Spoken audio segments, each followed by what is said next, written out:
Alors la semaine dernière, on vous a proposé de préparer des asperges vertes. On les avait fait légèrement glacer dans un petit peu de beurre et d'eau. Cette fois-ci, on propose l'asperge blanche. Est-ce que celles-ci viennent du Valais? Oui, tout à fait. Magnifique. Donc la Suisse est un très grand producteur d'asperges, surtout blanches en Valais. Et donc là, ce qu'on peut voir, ce qui est assez intéressant si jamais. Donc l'asperge est blanche parce qu'elle n'a pas encore vu le soleil. Donc c'est pour ça on l'attrape. Elle doit à peine sortir. Si elle est sortie juste sur la pointe, c'est pour ça qu'elle est violette. En fait, c'est le tout début de la photosynthèse qu'on va avoir. Et une fois qu'elle sort, elle devient verte. Donc là, on utilise une pioche qui vient la choper sous la terre. Voilà. Alors pour la préparer, on les met bien à plat. Ça permet d'éviter de casser les têtes, c'est assez fragile. Et puis à l'aide d'un épluche légumes, un économe, on vient de la tête jusqu'à la queue, en la tournant progressivement. Donc l'asperge blanche, elle a beaucoup plus de fibres sur la peau. Autant la verte, quand elle est vraiment bien, on peut la travailler quasi directement. La blanche, il faut quand même mieux enlever une bonne partie de la peau. Une fois qu'on a tout épluché, on va venir couper le talon à peu près à 2 cm, parce que justement c'est une partie qui est très fibreuse. Toutes ces parures, on ne va pas les jeter, on va les mettre dans l'eau, qui servira à cuire les asperges, ça va nous permettre d'intensifier justement le goût de l'asperge. Et de garder les vitamines. Tout à fait.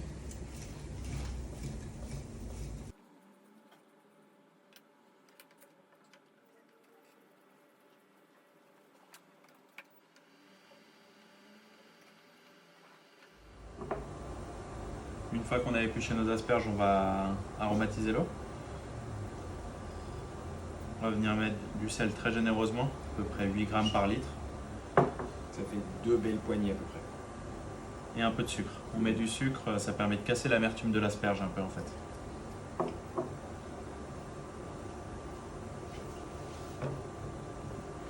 Donc là, on va faire une cuisson eau bouillante. Classique, eau bouillante, donc juste à assaisonner. Tout à fait. Alors, pendant qu'on est en train de laisser notre eau de cuisson pour les asperges monter en température, ce qu'on va faire, c'est vous faire préparer l'omble en papillote. Donc on voit l'omble qui est juste là. Pour identifier le poisson, on voit il y a des petites taches, donc vraiment un poisson de lac qui est très fin, qui va s'apparenter un peu à la truite. Donc on va venir déjà assaisonner. On vient avec un peu de sel. Côté chair. Poivre.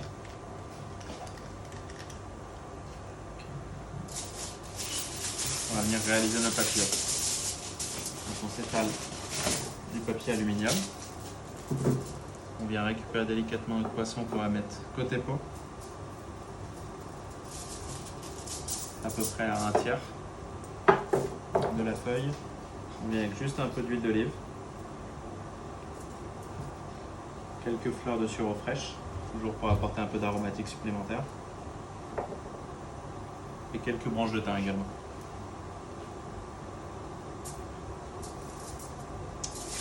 Et là, on va venir refermer le plus proche possible du poisson. De cette manière. L'idée après, c'est de venir tourner de manière régulière tout autour en soudant au fur et à mesure. Donc on vient l'enrouler sur lui-même systématiquement.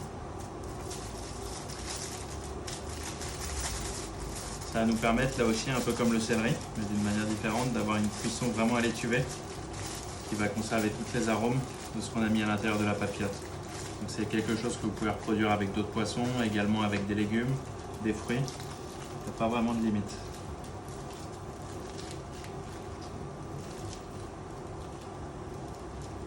Puis là, on vient resserrer le plus proche possible du poisson à nouveau.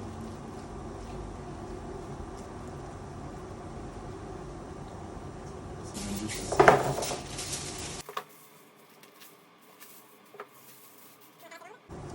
Le gros avantage de cette cuisson, si jamais, c'est vraiment que le poisson qui va rendre toute son humidité, l'eau qui est contenue à l'intérieur de la chair, ça va permettre d'avoir une cuisson comme à la vapeur en fait. On va avoir un effet extrêmement doux sur le poisson, qui va garder tout son moelleux et ses saveurs.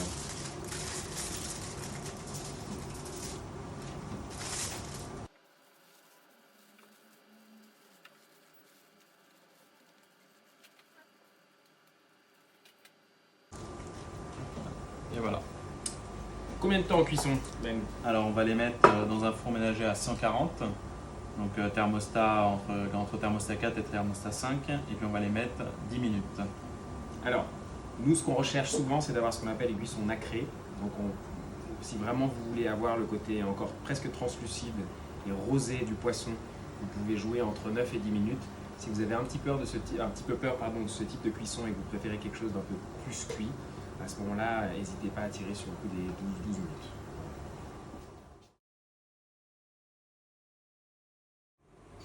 Cette réduction, on va la remettre à nouveau sur le feu en y ajoutant la crème. Donc là, même chose, feu moyen, Tout à fait. pas trop fort.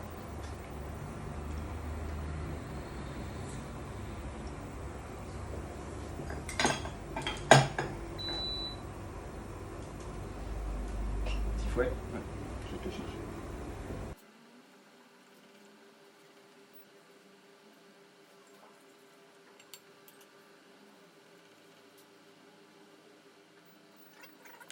Tout à fait. Bien faire attention, même chose, dès qu'on met vraiment lait ou crème, de bien surveiller son feu parce que ça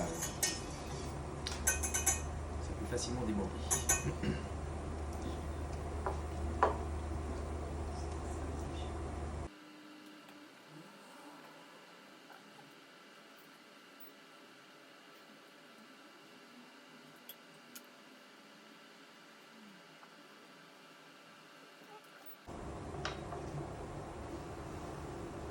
Donc on voit qu'en termes de texture, on a quand même quelque chose qui est assez nappant. On l'a laissé réduire environ 2-3 minutes à feu moyen. Et là, à partir de ce moment-là, on va ajouter progressivement Hors du feu. le beurre froid en venant avec un petit fouet pour monter gentiment.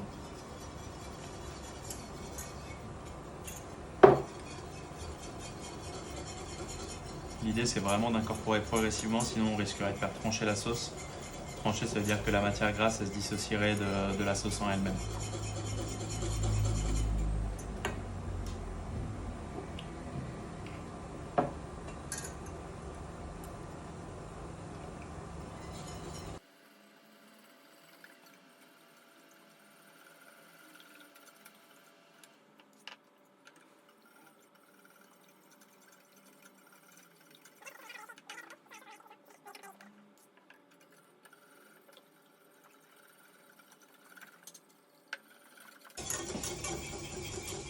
Et là, du coup, on voit que c'est terminé, que tout le beurre est bien incorporé.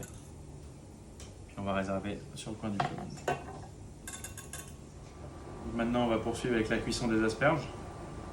On les plonge dans ce petit bouillon qui est à ébullition, du coup. Et puis on va les laisser cuire jusqu'à ce qu'elles soient fondantes. Donc il y a une lame de couteau qui doit s'enfoncer facilement et sortir sans difficulté.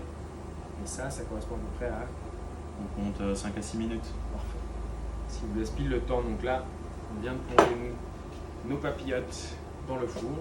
Et ça, vous le commencez à peu près quand vous êtes à mi-cuisson, ce qui vous permettra d'avoir les deux éléments à la bonne température au moment de dresser.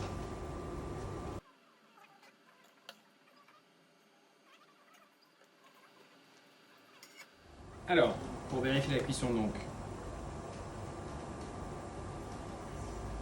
voilà, donc là on a vraiment quelque chose. La pointe de couteau rentre très très facilement dans l'asperge. On les a cuits environ 5-6 minutes. Puis là, on vient juste les égoutter pour qu'elles refroidissent gentiment. Il n'y a pas besoin de les glacer sur les asperges blanches. Ok.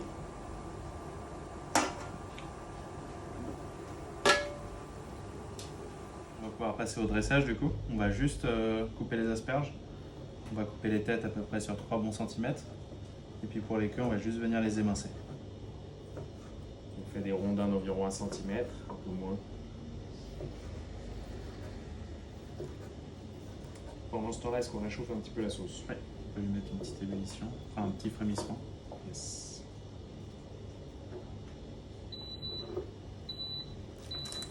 On va venir récupérer nos ongles délicatement, donc ils sortent de cuisson à l'instant.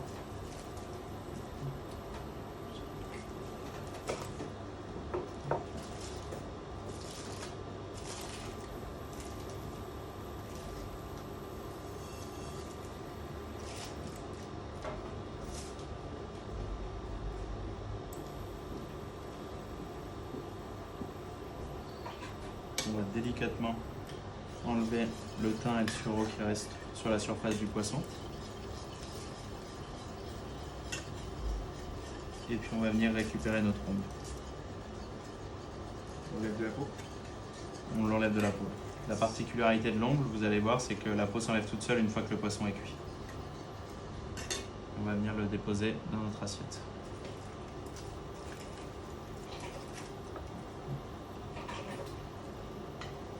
On va venir dresser les différents éléments, donc nos petites pointes d'asperges.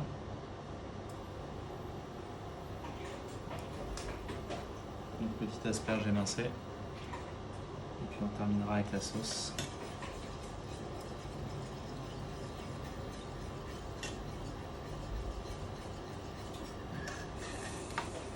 Petite fleur de sel pour terminer l'assaisonnement.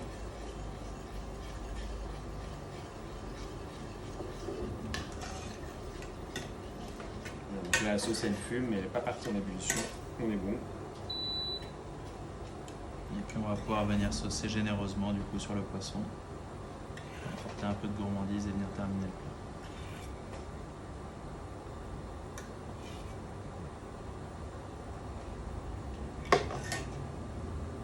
On va apporter encore un peu de fraîcheur avec juste des petites fleurs de sureau fraîches pour terminer notre omble.